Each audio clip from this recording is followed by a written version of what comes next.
Vlog de improv? Este miercuri și este repetiție cu Improv Fly și Doina Antohi și plouă afară. Cum ai descoperit long formul? La Festival Național de Improvizație. În ce an? Long time, 2015? Și când ai jucat în primul tău long form? Nu mai țin minte, 2016? Și ce era? Eschet. Ingrid, cum ai descoperit long formul? Păi eu am început antrenamentele de improvizație la Recul și oamenii de la Recul începeau cu long form-ul și eu nu văzusem niciodată niciun spectacol de improvizație și primul meu spectacol de long form a fost cu trupa Impro Hub, un couples retreat care mi-a plăcut maxim și după aia am jucat și noi spectacolul nostru de long form, tot așa un eschet.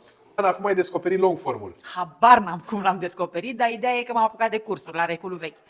Am înțeles. Și îți aduce aminte primul spectacol de long form pe care l-ai Da, jucat? da, da, am jucat un eschet. Am descoperit longformul la întâmplare, printr-un eveniment pe Facebook, al celor de la etajul 13. Au ținut un show în Club A, în anul 2018, în martie, ceva de genul ăsta, și de atunci m-am apucat și de impro, datorită lor. Și ți-aduce aminte primul spectacol de long form când l-ai jucat? Da, l-am jucat în 2019, nu mai știu luna exact. Am jucat un spectacol care s-a numit Moartea la Comun.